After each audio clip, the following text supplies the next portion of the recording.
Welcome back to Walking Through the Scriptures. We're going to continue our discussion in James. So today we're in James chapter 1. We're going to pick up at verse number 12. James chapter 1, verse number 12. Blessed is the man who remains steadfast under trial, for when he has stood the test, he will receive the crown of life, which God has promised to those who love him. If you'll recall, this is a letter that James, who is a leader in the church that is in Jerusalem, and he's writing to Christians and Jewish Christians that have been dispersed. Likely, many of these people were from Jerusalem, and because of persecution, they've been scattered abroad. And he's writing a letter to them to give them practical advice on how to navigate this difficult situation. And one of the things that he says here in verse number 12 is the person that endures through these difficult situations is blessed. And in the terms of Bible speak, blessed is one of those words that's used extensively. You might hear individuals that say, I'm just so blessed. And when they say that, what exactly do we mean? It's such a common term, but have we ever paused to really identify what does this word mean? And so let's spend a few minutes and talk about this particular word and what it means. This word is used extensively in the New Testament. If you'll recall, in Jesus in the Beatitudes, he gives these blessings or he describes these individuals that are blessed. And so the term itself is most likely is defined as happy, but it's happiness with respect to someone that's enjoying favorable circumstances. So, in other words, I am happy because of my circumstances. And the interesting thing is that oftentimes, whenever someone is said to be blessed, it's actually in the midst of something that's tumultuous in their life, such as the case in this particular text. James says that the person that is going through trials and the person that endures, they're blessed or they are enjoying favorable circumstances. And that's an interesting thing to say. And I think it should be noted that oftentimes, whenever someone is speaking to or prescribing someone to be in a blessed state, it's actually in the midst of something that's going on.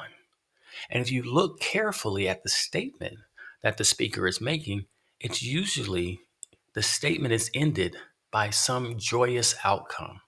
So let's look at this text again. He says, blessed is the man who remains steadfast under trial.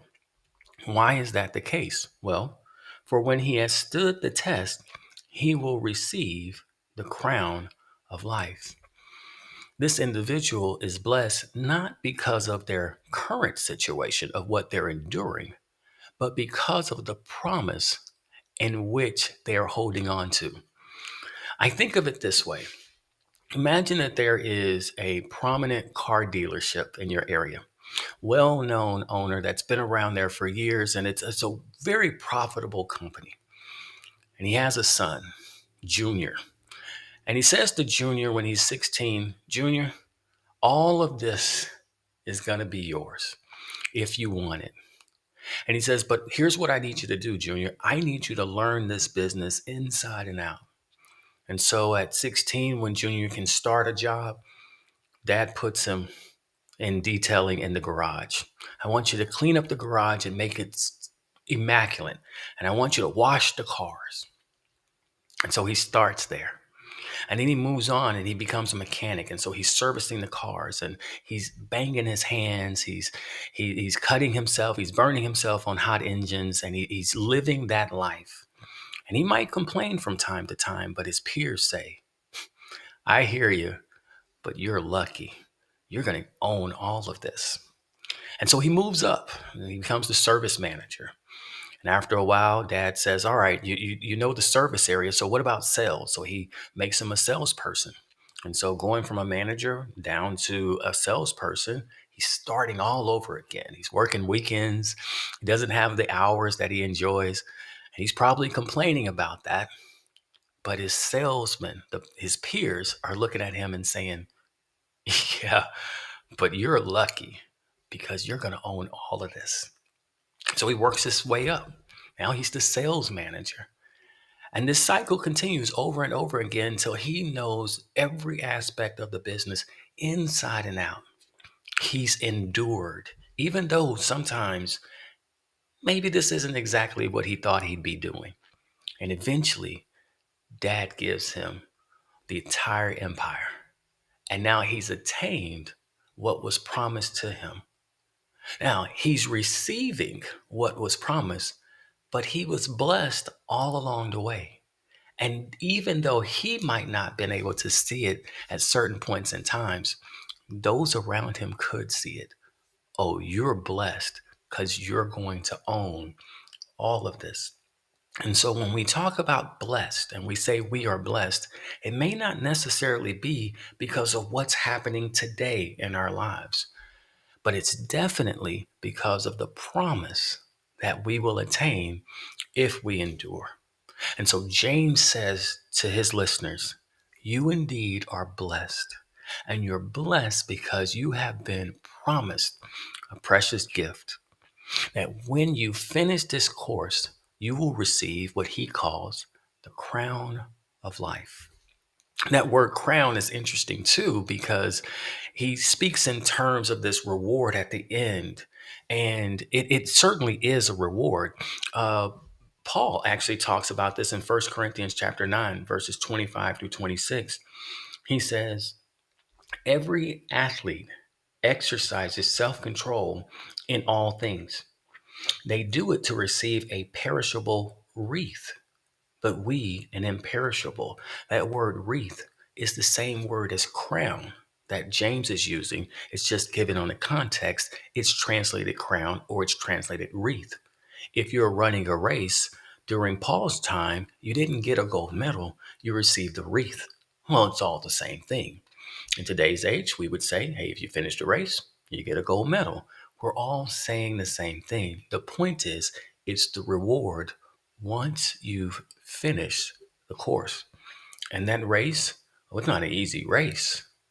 Oh, those were challenging races. But the point is, you ran the course and you finished.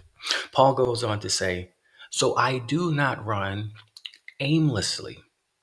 I do not box as one beating the air, but I discipline my body and keep it under control, lest after preaching to others, I myself should be disqualified. Very interesting point that he makes. Paul says that running the race is not a guarantee that I will receive the prize. Just because I start doesn't mean I get it, but rather the persons who receive the gift or receive the prize at the end are those who finish. And there are things that you can do in a race to disqualify yourself. If you've ever watched a track meet, you can see the agony that someone goes through when they've disqualified themselves.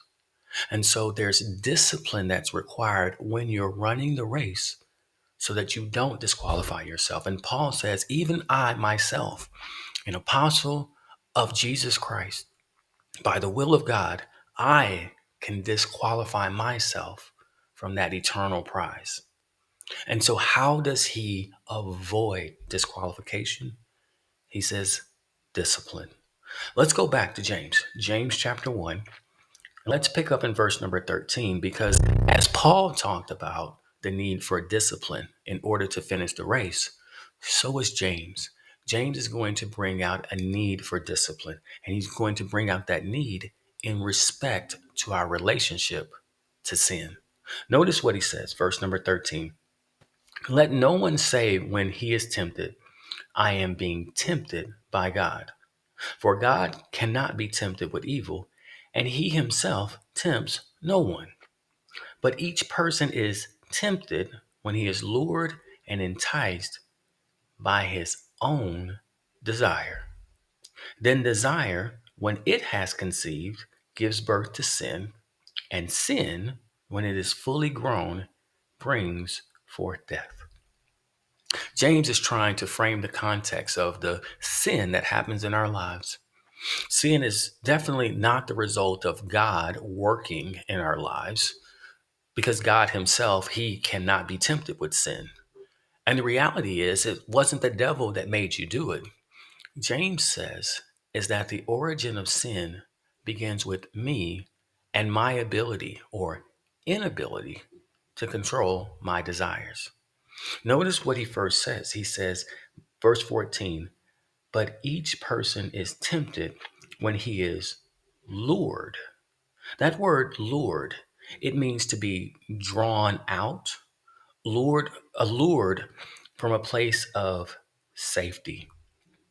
This, what James is saying, is that there is an internal struggle, an internal fight that's happening within our heart, within our mind.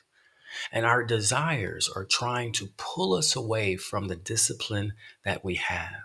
The very first thing that happens long before we sin is our minds are corrupted. We understand what is right, but somehow along the way, our desires are constantly working on us and trying to loosen the discipline that we have. Think of this example of a married man who's at work and has a great working relationship with a coworker of the opposite sex. And this person's attractive. And at first, there is no romantic behavior. It's strictly a work relationship. But this man does notice that this person is attractive. They're intelligent and they have this good chemistry. And so mentally, they can start seeing themselves with the person. This is a lack of discipline.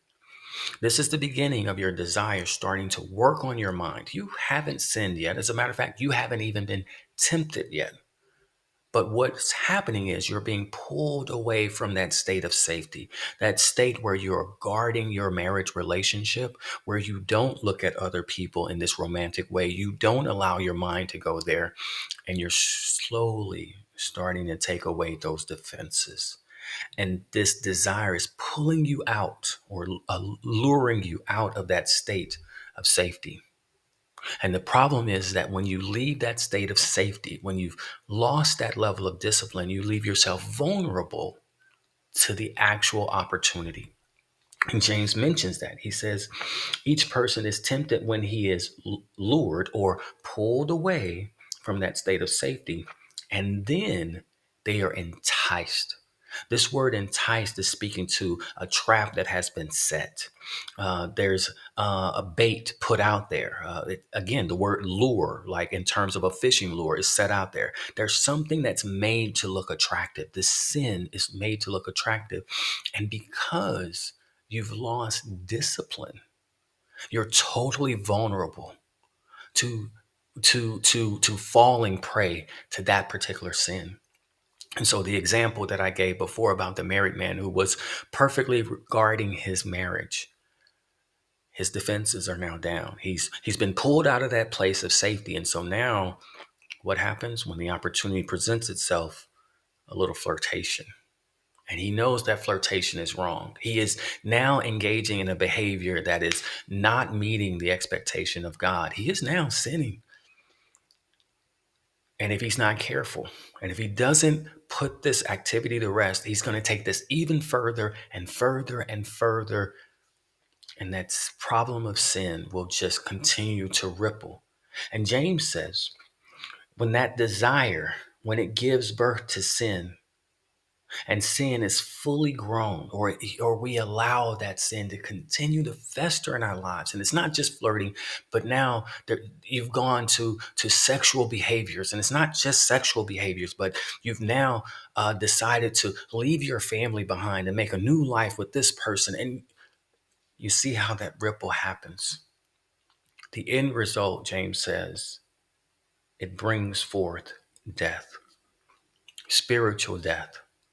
But also in this particular example, a death of a family, death of relationships, destruction in so many other ways. And it all starts from discipline.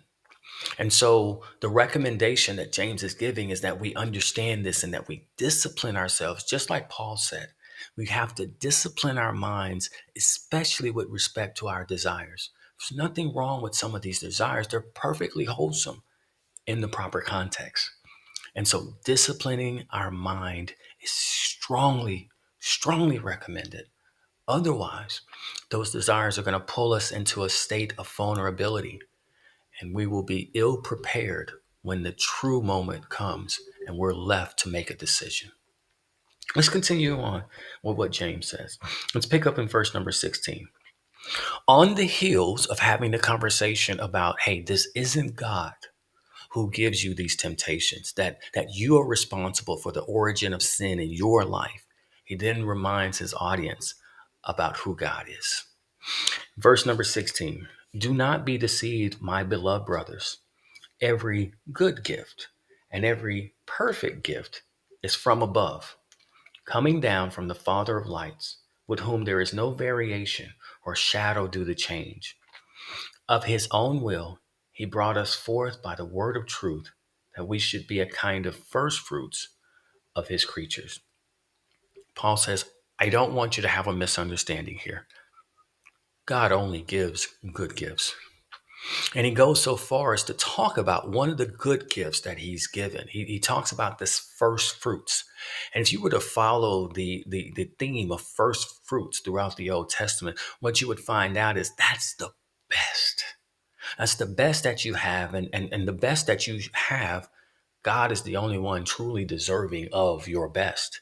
And so what God is saying, that he himself knows what the best that he has to offer. And the best that he had to offer was us, reformed in the new life. He said he brought us forth of his own will. And this new life that we live in Christ, that is as good as it gets. The gift of redemption in Christ is the best gift ever.